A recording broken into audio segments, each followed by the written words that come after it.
I lied. I'm not a scientist. I don't know how to stop it.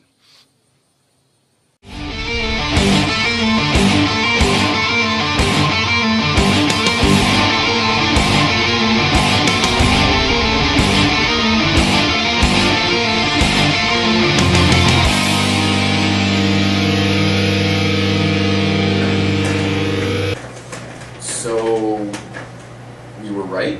We were right. Boom! Yeah! Okay, so welcome to the Walking Stuff and Dead Thangs. I'm Bird. And I'm Spaz. And we are going over episode 4. And then 5. And then 5. Stuff. Thangs.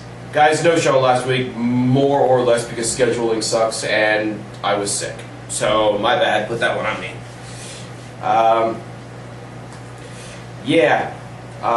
Episode 4 was kind of fucked, kind of really super uncomfortable.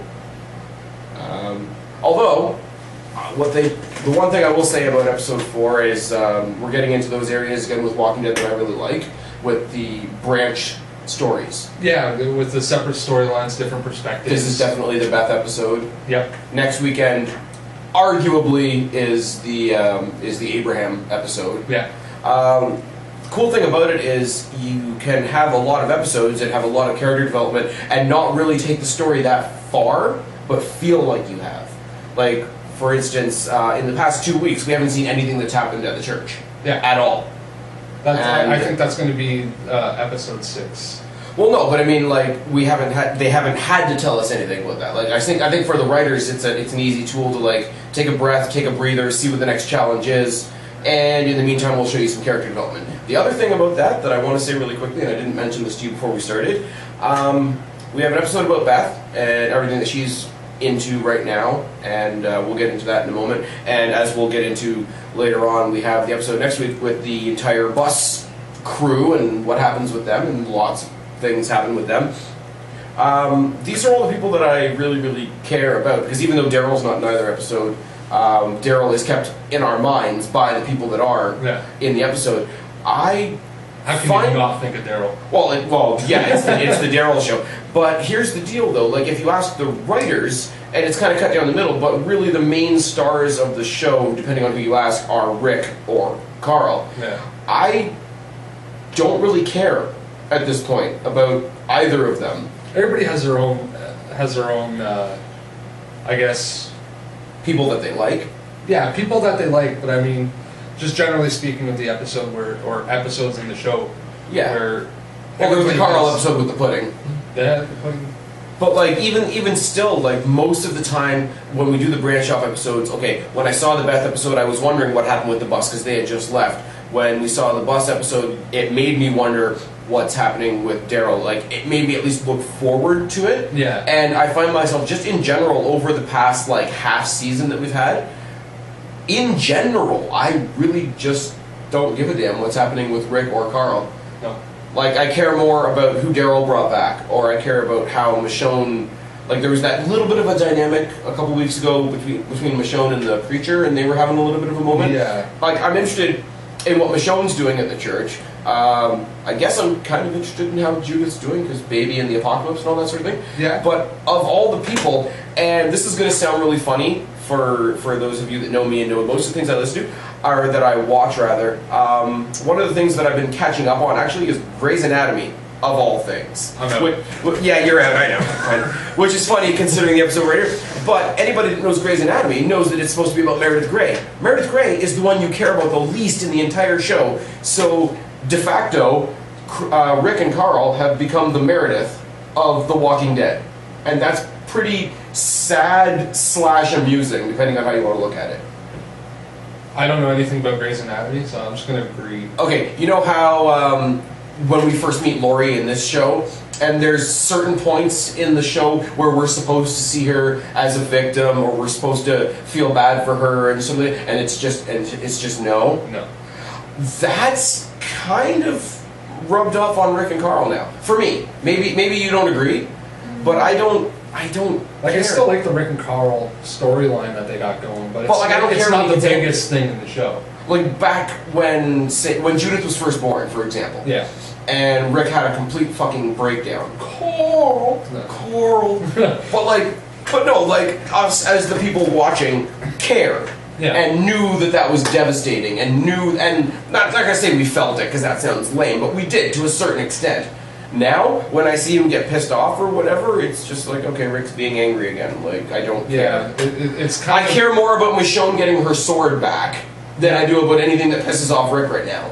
You know, the big heart-to-heart that he had with Carl at the beginning of the season about how nobody can be trusted and yada, yada, yada. Not only was it incredibly kind of cliche, but I didn't care about their character. I'm pretty sure at this point, Carl gets it. Well, Carl gets it, but I don't care about I think he got it long before Rick did. Yeah, that's true, too. Well, Rick tried to hold on to, I'm a policeman, and things are all, you know, law, order, truth, justice in the American way, because, you know, zombies in America and all that sort of thing. But I don't care, and I don't know what that says for the quote-unquote main characters of the story, when all the sub-characters, and I'm sorry, the way the story is being told, although he's much more of a badass, Daryl is Rick's kind of right-hand man. So that does give him a bit of a sidekick sort of positioning, but who's going to say they give more of a care about Rick or Carl than Daryl? Yeah, no. Not very many people. Same thing could be said for Michonne. Same thing could be said for Carol, who hasn't actually done very much other than get them out of Terminus. Yeah, I think that was the biggest thing that Carol has ever done in this series. Yeah, I mean, she played her role in the prison, and it was a vital role, but it didn't stand out. But I care more about what's going on with Carl. Her role in the prison basically led to the bigger thing. Well, yeah. Was the bigger things. It's like having a stepping stone to a bigger ladder.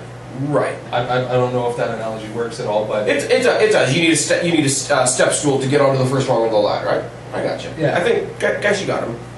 Right? We're good. Maybe. We're good. Because for reasons. But no, I wanted to bring that up, and I wanted to bring it up without letting you know because I wanted to get your knee-jerk reaction, honestly. Oh yeah, thanks. That's just. But yeah, it's just the more the writers at this point try to make them the main characters, the less I'm going to care because it's not there right now. No. And yet another reason, getting back to my point and getting off of this ramble, yet another reason why it's good that we're getting a bit of a branch off and letting some other characters breathe. Speaking of branches, and I literally just thought of this, the way The Walking Dead has done everything is a lot like a tree. Yes. Because if you have a tree that has absolutely no branches, no one's going to give a shit. No. So you spread everything out, and you create different timelines and different storylines, and you branch everything out, and that creates more interest. Well, it also is the easiest way to expand your cast, because if you've got 5 people in one group, then there's your group of 5. Yeah. If you've got 5 people to go at individually, everybody that they meet is a potential new character. And that's what I think they were trying to do at the end of Terminus, was when everything was beaten and everything was done, and they all start walking along the train tracks, and Rick does this thing with the sign, and then all of a sudden, you have an entire group, a lot of people, walking down this train track, and it takes a good little while to have everyone pass the camera. Yes. And to me, that just shows that in the first season, you had this group of characters.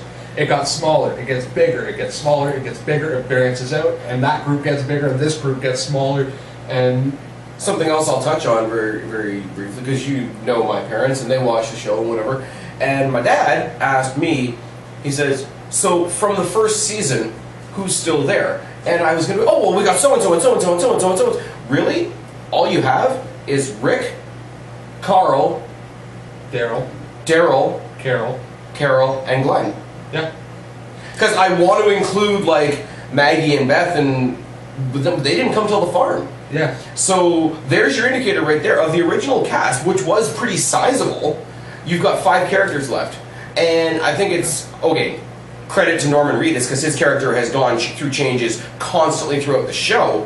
They've been very subtle, but very big at the same time. Yeah, same thing with Glenn.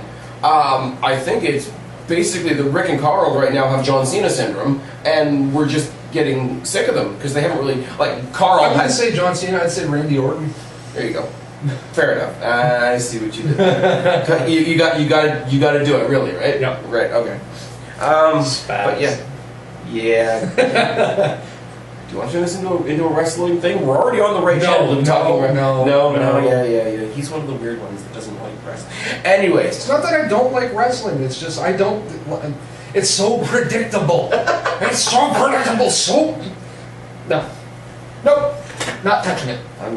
He's gonna get voted off the island. Anyways, how about we talk about episode 4? Voted off? I will build a raft or swim my ass off that fucking island. Mm-hmm.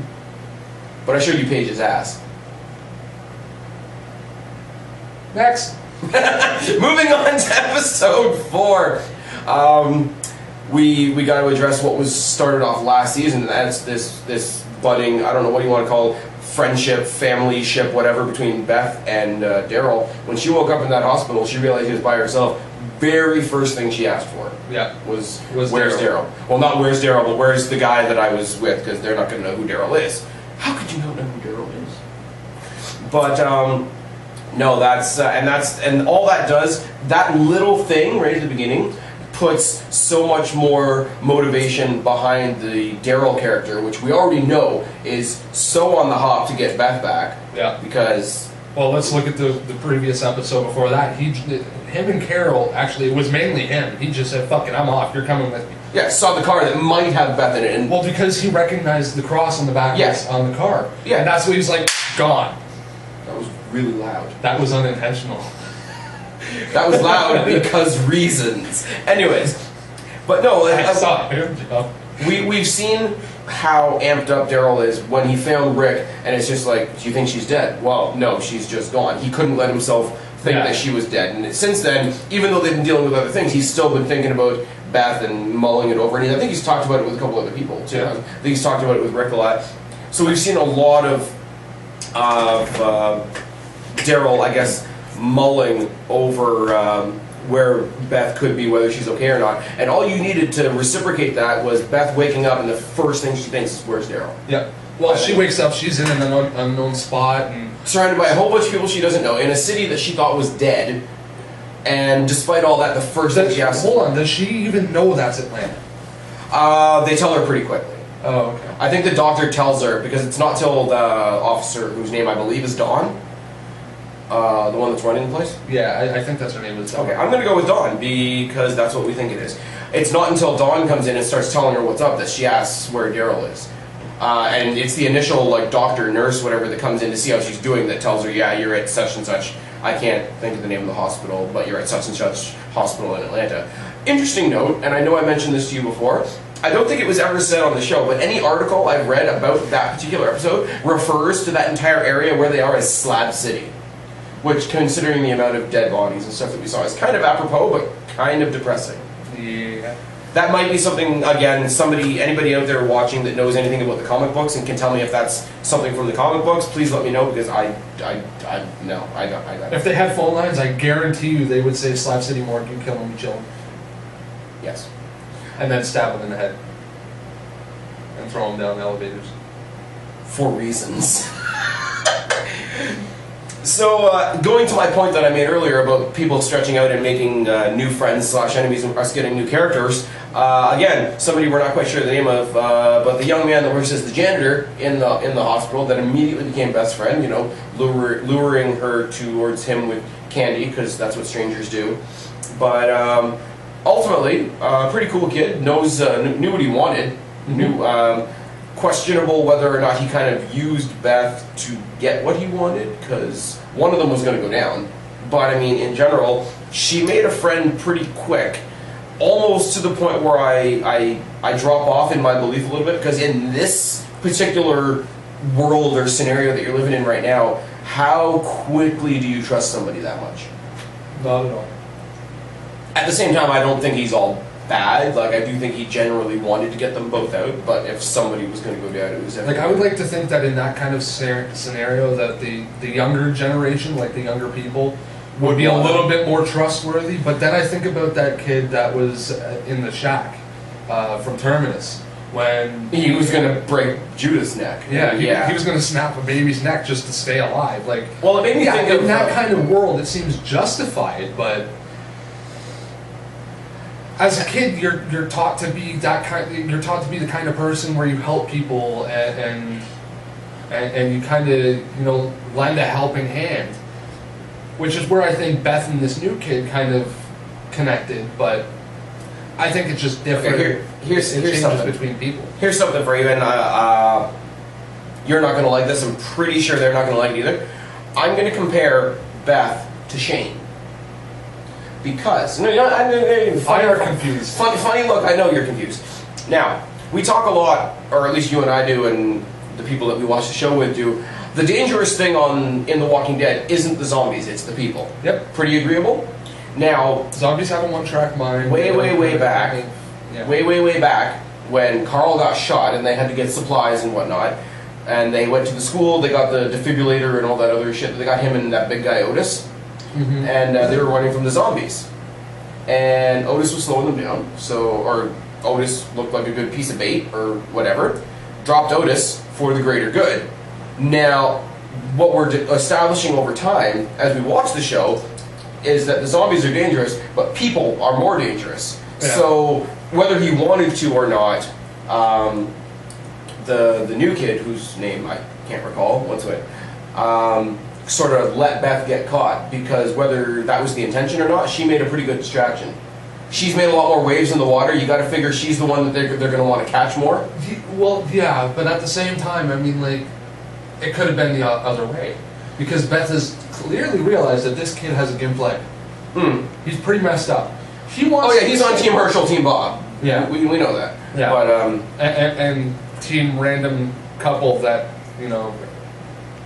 just kind of disappeared when Carol... The hippies? Yeah. The hippie with the fucked up ankle that tried to walk on it, kind of, and even after she was dead, tried to walk on it. But even the zombies didn't walk that. Because it would be really easy, especially if you were a newer person to the show, to be like, what an asshole, that kid, like, left her behind, left her for dead, yada, yada, yada. Yeah. But at the same time, A, if he'd gone back, he would have been caught too. B, if he got back, he wouldn't have even made it past the walkers, because as we said, he's got the bad leg and whatever. And C, survival has to kick in at some point. It's like, at some point, no matter what kind of a good person you are, there's still got to be the, okay, I got out, you didn't, sucks to be you. Yeah. Like, eventually, that, no matter how much of a giving person, no matter how much of a caring, selfless person you are, eventually survival kicks in. Well, yeah, and that's what I'm saying, is that Beth found a mutual ground with this kid. They both wanted to escape, but him being physically disabled and not being up to par for, running away, Beth could have potentially been trying to use him as bait. Especially after it was him that fell, right? When they were climbing down the elevator shaft? No, he made it to the fence first, and she fell because she was the one that... No, I mean when they were climbing down the elevator shaft. Oh, when they were climbing it? Yeah, it was him. Yeah. And ultimately, after they got out of the shaft and they were walking through the basement, it was her that was killing all the zombies that were in their way.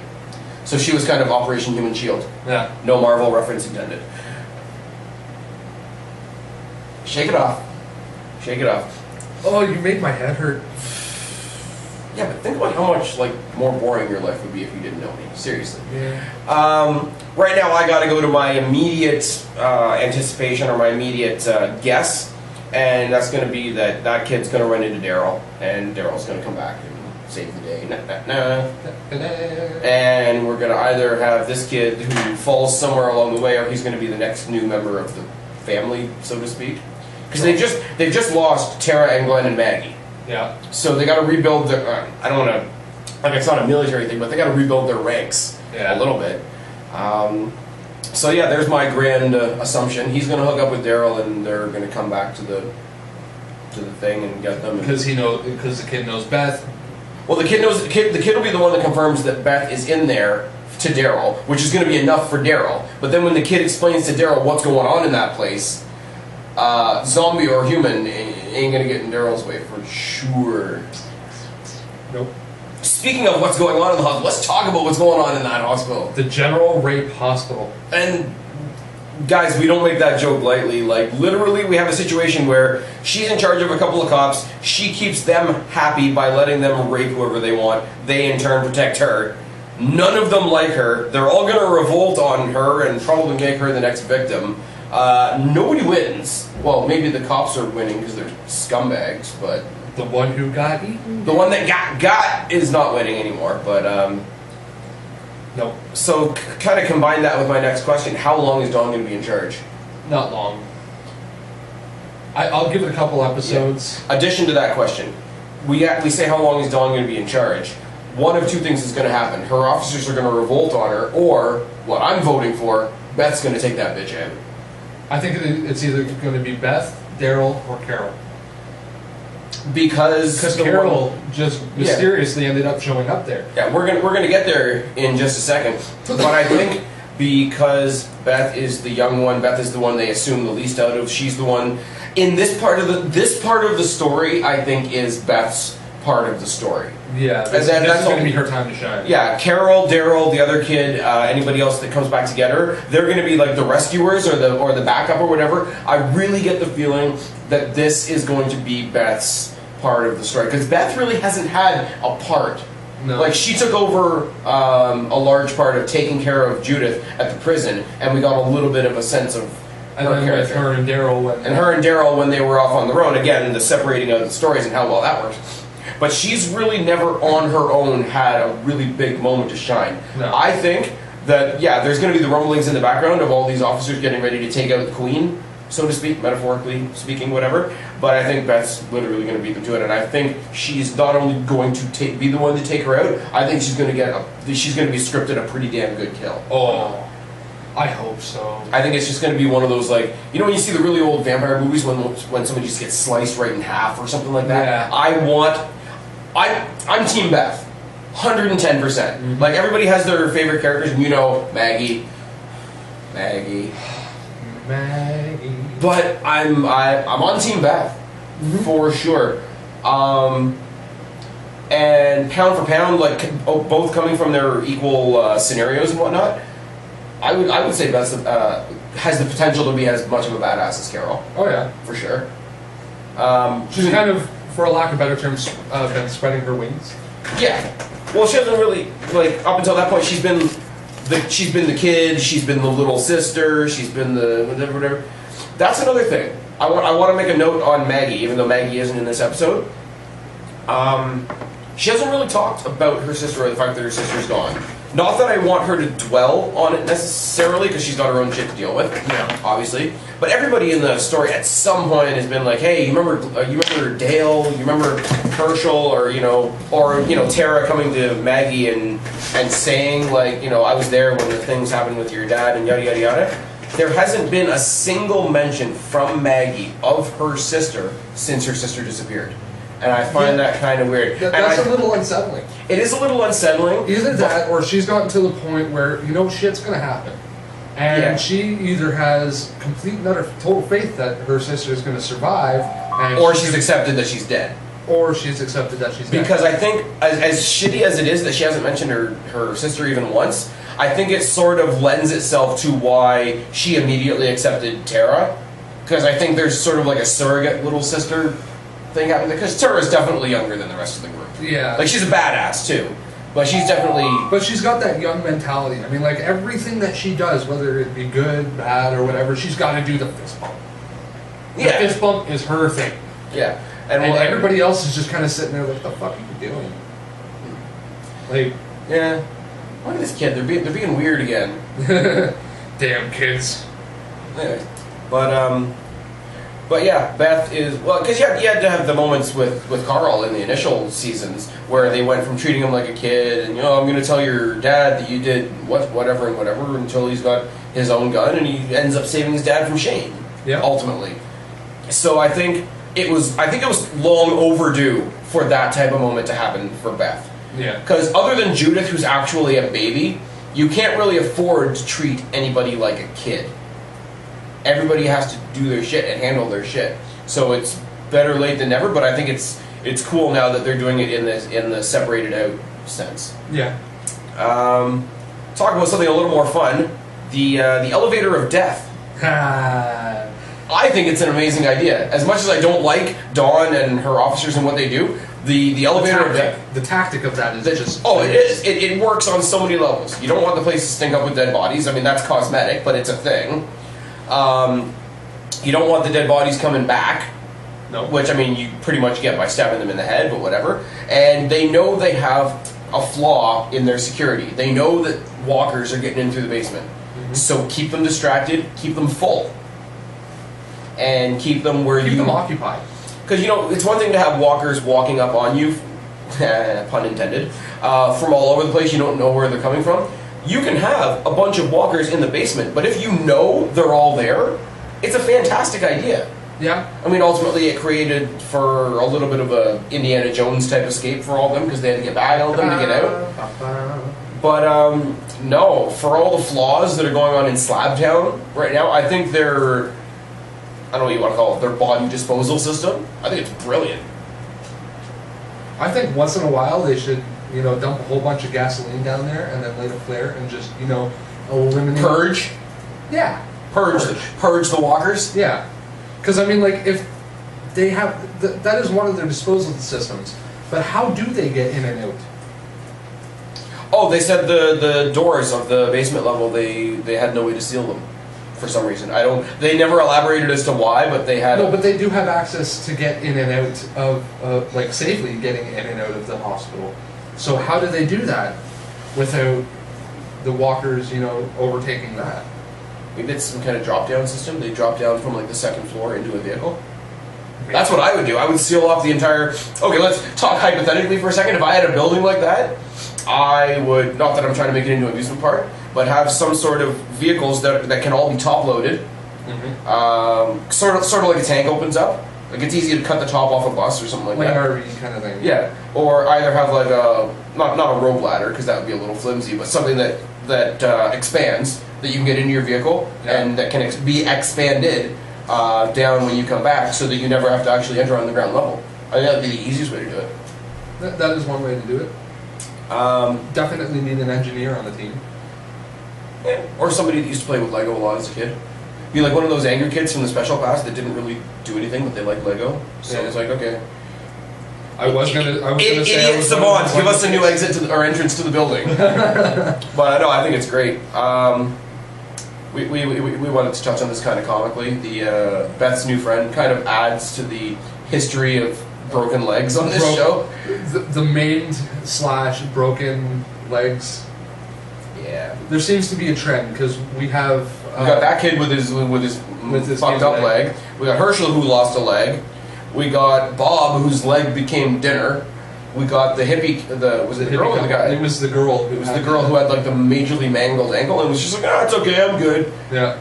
And then you see the distinct limp of the one zombie, and you know it's her. Yeah. I want to say there's somebody I'm forgetting. There is someone we're forgetting. Tell us down in the comment section below who else has a fucked up leg. How's that for audience participation? The doctor in the hospital, the guy that basically becomes buddy with Beth. He kind of buddies up with Beth, but he kind of is only alive because he's a doctor, because nobody else there really likes him. Yeah. His skills are kind of essential to what they need. Yeah, and they are essential to what he needs, because I think he goes out and says it. It was like, if I wasn't a doctor, I'd be dead by now. Yeah. And that leads us to him not only killing the other doctor that came in, but trying to pin it on Beth and the other kid. Yeah. So it's like, on the one hand, he's a buddy, and he's giving you the lay of the land, and he is a doctor, so if you do get hurt, he's going to help you. But he could stab you in the back. And that's a cut that I don't even think he could fix. Oh my god, stop doing that! So do we trust him? I think you trust him because... I think I trust him as far as I can throw him. And that's pretty far. That's pretty shiny though. How you gonna? I think if he's smart, he has the furthest office from that chute. But in all seriousness, I think genius. I think at this point, if you're Beth, you trust him because you have to, because your only other friend just left you. Yeah, you don't really have much of a choice. You trust him out of necessity, because out of people that have fucked with you, or people that have fucked with you and helped you, you have to go with the one that's fucked with you and helped you, because it's the lesser of a lot of other really creepy evils. Yeah. Anyways, capped off the show with a nice little pop for the audience. The next person that they wheel in is Carol. Why is Carol there? I don't know. My theory is that when Daryl and Carol ended up chasing after this car, they ended up getting into this huge scuffle with these people. And this was not the car with Beth. Clearly, this is not, when they chased off, this is not the car with Well, they all have the same cross on them, though, so it's not really... They did show that. There was multiple cars with the different crosses on the back, so they were able to identify it. So clearly the car that sped off, and Daryl and Carol ended up chasing after, was not the one with Beth. But because it was a recognizable car, they kind of put the connection together and said, let's go.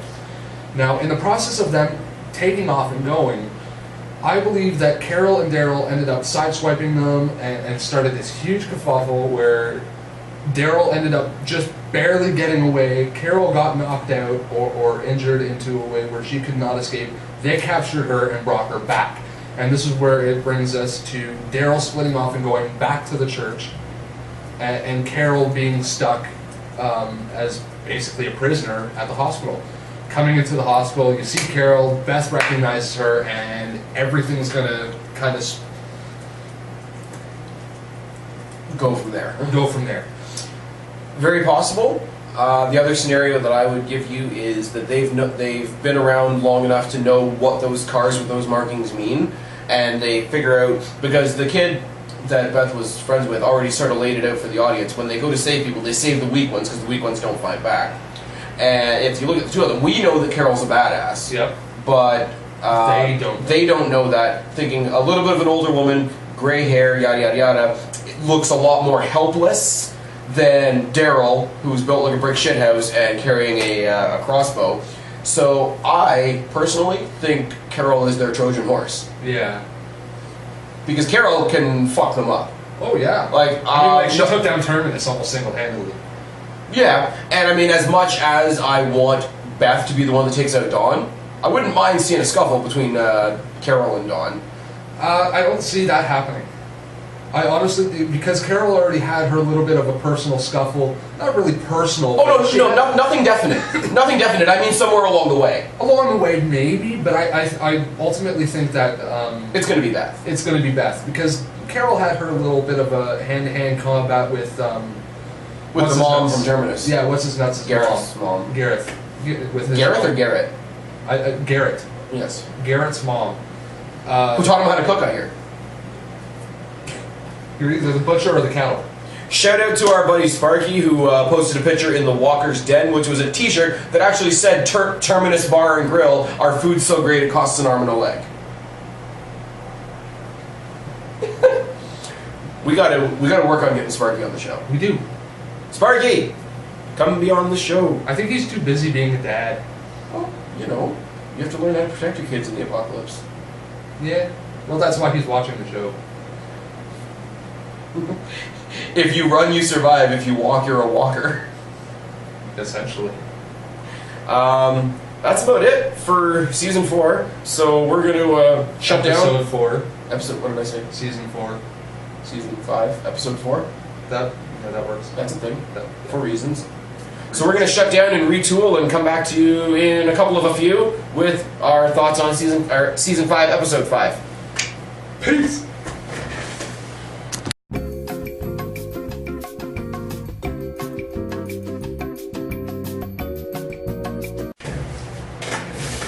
And we're back. Hopefully you've all refreshed your drinks and had a chance to visit the facilities. Be sure to tip your waitresses. We're here all week. Episode 5. The Abe, Eugene kind of storyline. The days of their lives. I told you to stop! Let's start with Abe's kind of epiphany. Abe has a really interesting take on authority, I think, because no matter what, he's driven by the mission, and because he's driven by the mission and the mission's importance, he's always in charge, except for right at the beginning when the bus explodes and he admits to Glenn that he's not okay, and for 5 seconds Glenn gets to be in charge. I really thought that was going to be more of a thing. I thought that was, much as we just talked about Beth having a little bit more of a moment, I thought there was going to be I thought there was going to be sort of a little bit of a sharing of power there, whereas they were going to sort of meet like equals, kind of like he and Rick did until they came to a head. Yeah. But yeah, not so much. No. He realized he wasn't okay for the next 5 minutes or so. He's like, I am not okay. I am stressed and depressed about that lost bus or whatever the hell he said. But if you say we're moving on, then I'm going to rub some dirt on it and move on. Yeah. So Glenn's like, yeah, we're moving on. And I think that's the sum total of the authority that Glenn had in the whole episode. He was a sad panda. But I think it was cool though, because for even that 5 second. Is calling Glenn a sad panda an Asian joke? I really. I don't know if that can be racist or not, because pandas are black, white, and Asian. Moving on.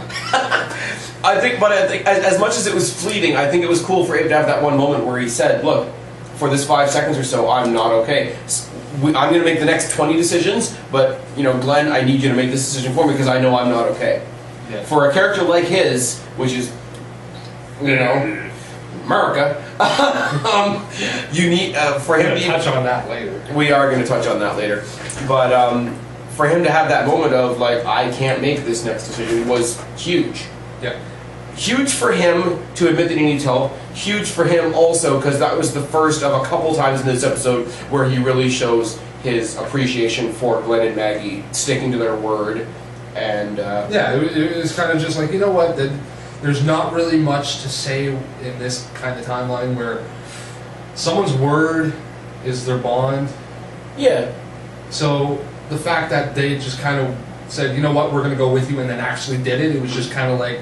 Because he says so, like, especially after the bus blew up, he's like, you guys could have fucked off on us. Yeah. Like, the church wasn't that far back. I think Eugene even says it's only about 15 minutes. That way we've been moving pretty slow, but they stuck around, and so did Tara. I don't think Tara's been very included in that appreciation factor, to be quite honest with you, because she's kind of like an afterthought, but... Now, I want to ask something, and I want to ask you guys too. With the whole zombie apocalypse thing happening in the show, and the roads being completely empty, people are still driving on the proper side of the road. I know Lori tried it and driving on the wrong side, and she just kind of Well, she kind of went British over into the ramp there. I don't know. Lori's useless though. Let's not use her as a reference ever. I'm just putting that out there. No, I just kind of noticed it that every time someone's driving in the show, they're always driving on the right side of the road. I think the more curious thing, and it's one of those things where in a storyline like this, it's one of those things that you have to acknowledge and you have to start ignoring almost right away. Apparently in the zombie apocalypse, everybody knows how to drive everything. Yes. Why? Like, we know how to drive RVs and motorcycles and cars and trucks and fire trucks. Driving a motorcycle. Well, okay, but come on, it's how many different passengers did he have on there? And I mean, you don't need skills to be a passenger, but you got motorcycles, you got RVs. I mean, granted, Dale, when he was still alive, in memoriam and all that shit. We don't have to sign this week, do we? I think I threw it in.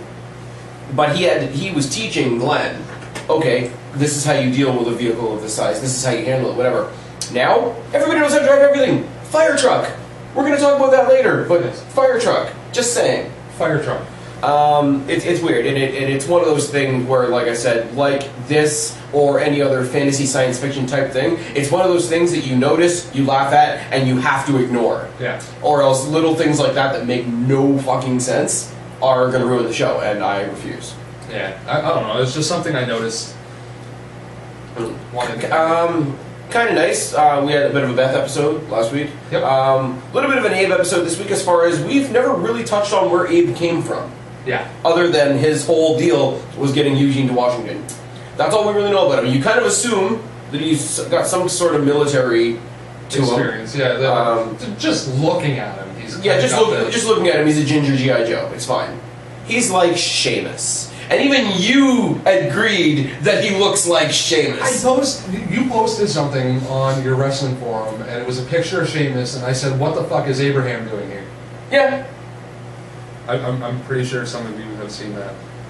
Speaking of which, also next week on Talking Dead, which we don't usually watch because Hardwick's an idiot, CM Punk on The Walking Dead. So the two themes of this channel will come together next week. And maybe we'll do a review of Talking Dead, just if Punk puts Hardwick in his place. Let's have a moment of silence for the brain cells that died this week watching Chris Hardwick speak, because we actually watched him. this week. Kinda And wish I didn't. what was the brilliant line? Oh, I know what it was. We've kind of come to the conclusion that zombies are soft. Like cheese. Why? Why? Bird, I think you know why. I don't want to live on this planet anymore. For reasons. Zombies are like cheese. For reasons. This is why you guys come watch us, vote us over Hardwick, hashtag Bird and Spaz are better than Hardwick, something like that. Maybe Twitter. All you Twitter tweeters out there. Hashtag walking stuff in dead thanks is better than talking dead. That's long, man. I know it's long. We got more stuff and more We got things than them. 45-minute episodes. I know it's long. Yeah, we got more stuff and more things than them. In fact, this week, look at this! Double episode! You got twice the stuff and double the things! We're giving you more than Hardwick did this week. Although we didn't give them anything last week. Hold on, what does Hardwick ever have to contribute? Sometimes he shuts up. Sometimes. Jericho and Punk put him in his place, like, a lot. That's Austin. You're fired. Let's talk about Eugene being a creeper as Bird goes and takes a breather. Eugene, creeping on Abraham and what's-her-face. Like, I kind of swore he was breathing heavy. Oh, he probably was. Like, Little Eugene was not okay. But no, and first of all you laugh, and first of all you think it's creepy and whatever, but think about this for a second. And I'm not defending it, because it is fucking creepy. Especially with the mullet. yeah. Just like mullet on a stick. It's like, what's worse is you get the idea that this has happened enough times that Abe and the Hispanic chick are laughing about it. They know he's there, and it's just But it shouldn't have happened enough times that they're that cool with it now. And even he says, I'm pretty sure they're aware of what I'm doing. It's not their thing, it's not my thing either, but it's a victimless crime. Weird. At the same time, we're just getting to know sort of now the actual relationship between Abe and his other female officer there, which they didn't really touch on before. No, but I mean, it just kind of became a little bit more apparent. It became more apparent that they were a thing, obviously, right? And good for them. Fine. Yeah. It's just not hard to look at, right? By any stretch of the imagination. No, especially in that kind of timeline, you're sitting there being like, I need to get my dick wet. Especially with no clothes on. Yes. And actually, Hashtag commando for real. I think there was a thing I seen on Facebook about that episode almost being completely censored because of that. Really? Because you don't really see anything. All you see is like her back. Well, his back. His back, her legs up, she's moaning. You know they're having sex. Okay, but there's a lot more shows than Walking Dead that have a lot more explicit, almost sex than that. I know, but I mean, like, considering the past episodes in Walking Dead, you don't really see anything like that. Well, I would say Like, this is easier to take than Shane almost raping Lori at the CDC. Yeah. Because that's bad. Been bad. Okay. But no, I got thinking about this over the weekend. It's bad, and you want to laugh at Eugene or you want to tell him he's a creepy asshole or whatever. But like, think about it. Before this group met our group, it was just the three of them, which means it's been a whole lot of like Abe getting laid and Eugene just kind of being there. And there's nobody fucking Eugene for sure, because for reasons. But all he's got is himself, so he's going for a little, inspiration. Yeah. Like it almost would defy logic if it didn't happen eventually. People are having sex. I'm not having sex. I kind of want to watch people having sex because there's no porn. This is true. And that's why he said it was a victimless crime. I can understand. There's no red tube in this apocalypse. Walking Dead, Brazzers episode. Oh, awkward. Which leads us very well into our next topic, which is the entire conversation that Tara had with Eugene, which gave us something else we really haven't seen in a while, which is a glimpse into her character. Yeah.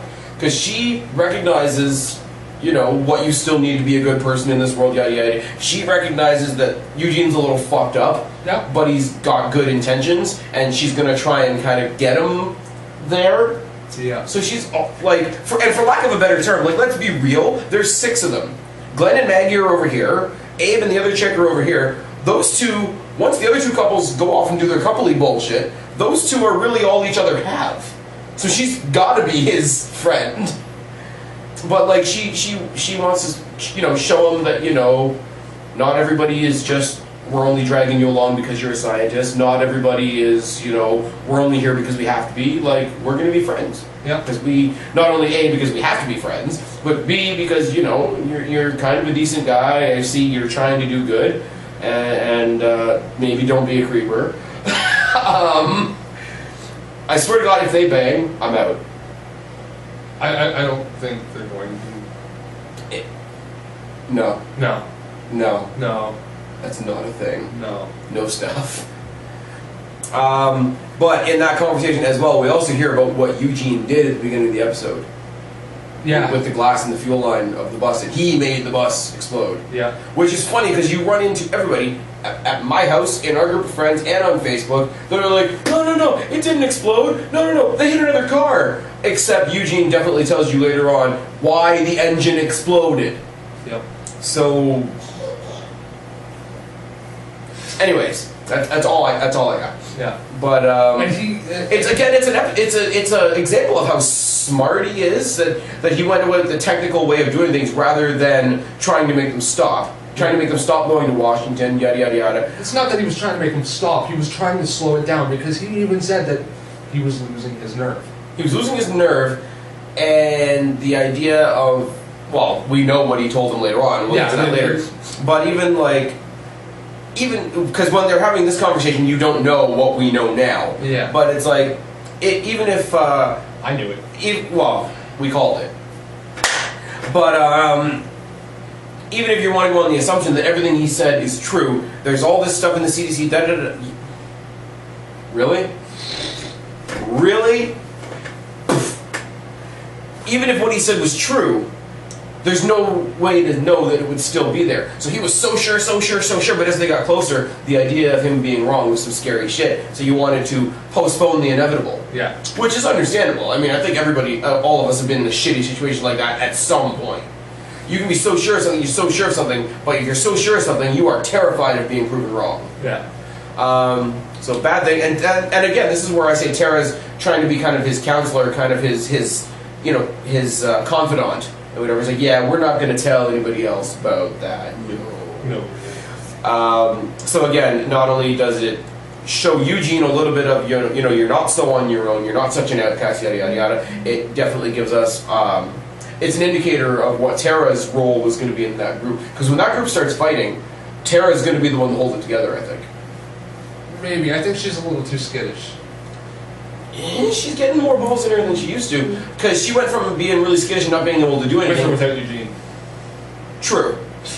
But she went from being kind of scared and needing Glenn's help just to get out of the prison to not only is she taking out walkers, she's leading Eugene by the hand. Like, no, this is how you do it. Yeah. So she's got a little more balls than I think even the story is giving her credit for. Yeah. So I think she'll be the one that'll step out because she's, you know, younger, smaller, she's a girl, whatever. If anything, in that group, she's got more to prove as far as being a badass, so she'll shine. Yeah. And I think if the relationship between her and Eugene goes the way the story is going so far, I think as she shines, she'll bring Eugene with her in that way. Not that they're a thing, not that they're going to go bang with, but she, like, as a friend, that they're both in the same shell and they're both trying to open it at the same time. But she'll shine first, and she will bring. I mean, this is going to sound probably the corniest thing I've said on the show so far. But when she starts to shine, she's going to bring Eugene sort of into that light. Right. That's all good. It's all good. It's all good. Now we've tap danced around it long enough. Eugene is a fucking liar. Eugene is a creeper, and he's not a scientist. He's not a scientist. I was waiting for this to happen. Yeah. Because after he says he's a liar and he kind of goes into his nervous breakdown and completely confessing everything, he says... And then he says, oh, I also didn't meet that scientist, and he never really said anything about my hair, but I read one of his books, and he doesn't seem like the kind of guy that would flinch at any man in a Tennessee top hat. Because even that little bit of a lie bothered him. There's your indicator that Eugene is a good guy through and through, because he spills out the big lie, but even the little lie about that he told about his hair that nobody would give a shit about, he still came clean on it. Yeah. Because even that little bit. Put all my cards out on the table and whatever. And once he said that he wasn't he wasn't a scientist and that he lied about everything, I knew that every single one of those people there were gonna lose their shit. Except they didn't.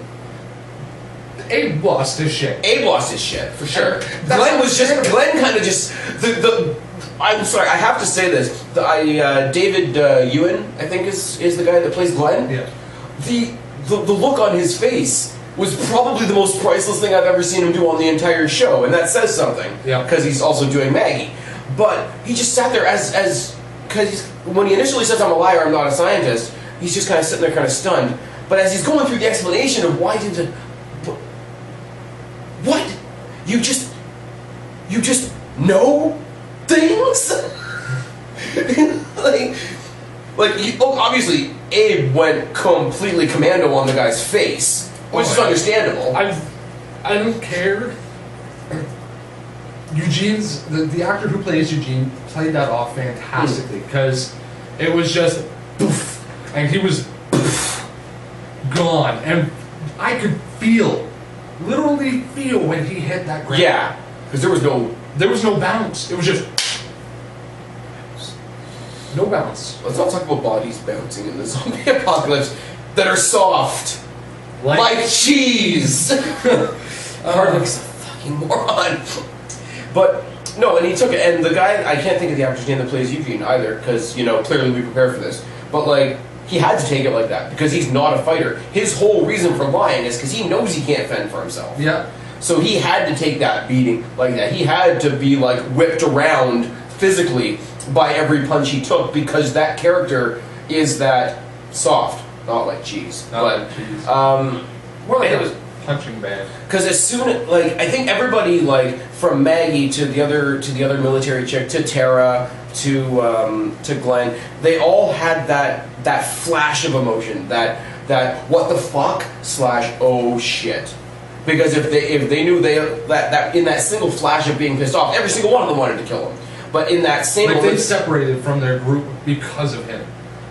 They got into that situation. Oh, long before the group, Abraham's entire... Okay, let's just merge this in with the other thing. The entire story with Abe and his family and seeing his family dead and him wanting to do himself away, the only thing that stopped him from killing himself was Eugene's and his mission. This is where the whole America thing comes in, is where Eugene basically... Abe's about to walk away. He's like, fuck this kid, whatever. He's about to walk away, and then Eugene says, I have a mission. America. What? No, but before Eugene even came his way, he was about to blow his own brains out, too.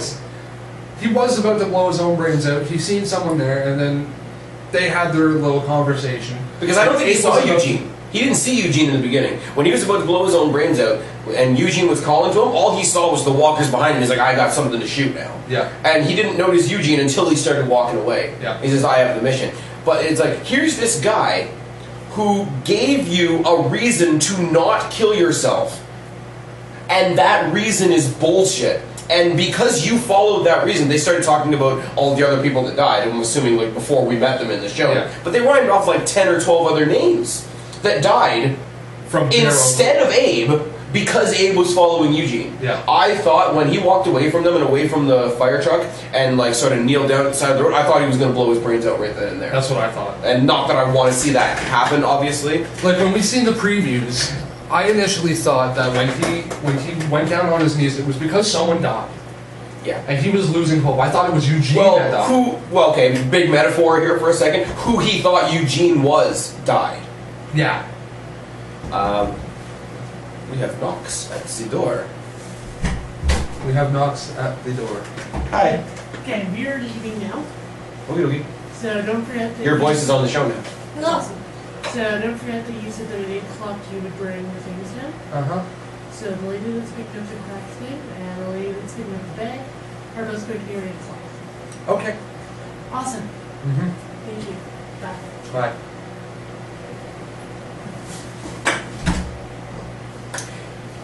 So we went from walking stuff and dead things to an episode of Full House.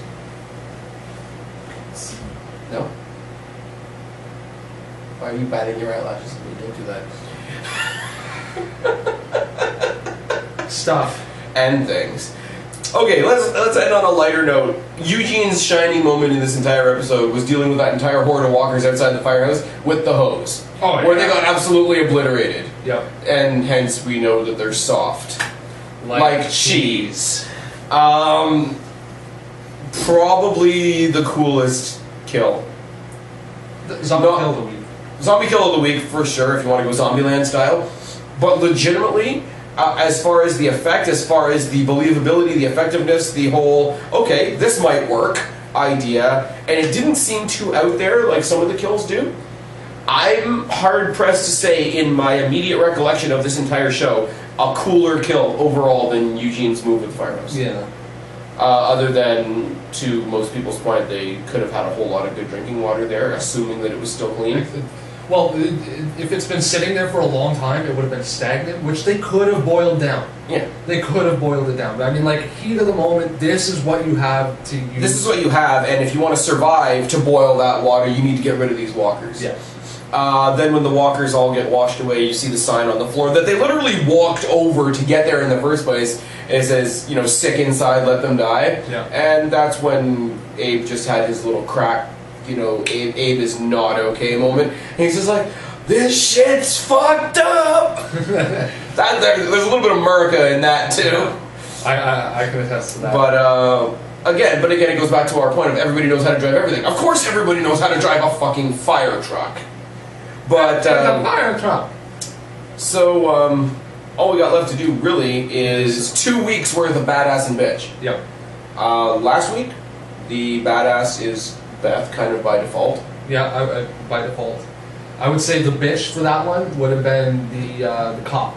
The cop that got bitten by the girl? Yeah. Not only because he got taken down by a one-armed walker, but there is a little bit of a revenge story there, too. Yeah. So it's like, you enjoyed that kill. It's not like, okay, this guy's kind of a dick and now he's got eaten and whatever. No, there was some justice in that one. Justice is served. Justice is served by the person that you wronged and yada yada yada. I will say, I have to say this is funny, and I don't know if everybody caught this or not. When the girl committed suicide in the office and she carved "fuck you" in the tile, there's no F, because you can't say the word fuck on AMC, so she just has "uck you," and the scissors are sitting on the ground right where the F would have been. Yeah. I thought that was a great creative thing that they did there, because it's like, you know what, we can't swear, but we're gonna swear anyway. Yeah. So, censors, fuck you! This week, I would say the badass would have been Eugene. badass was Eugene on a lot of levels. I'm going to point this out. Badass because the water came. Yes. And not that it was specifically a badass thing to do, but, you know, coming clean about everything. Yeah. That was a pretty badass thing, considering everything that's going on. That was well, he badass. did it to save them from attacking that entire horde of walkers that was in front of them. It's like, okay, if more people are going to die for my lie, it's time to come clean. Yeah. Nobody was really a bitch this week. So this is the first time, I think this is the first time we're gonna go with the default answer, and the bitches are the walkers. Yep. Especially in that water cannon scene. Yeah. Because they didn't get killed, they got, like, basically disintegrated, and I do hate to say it, but because they are soft. Like cheese! So yeah, 2 weeks worth of Walking Dead in the books. Sorry we didn't get anything out to you guys last week, but this week you got, like I said, twice as much stuff and double the thangs. So hopefully this will be the only time we really have to do this. Hopefully we can get back to a week-to-week schedule. Anything you want to add? Join the Walker's Den on Facebook. The link will be down in the box below once I get this up. Thank you guys for watching, those of you that have started, and tell your friends, and we're done. We're done. And we were right. We were right. Later, guys. Peace.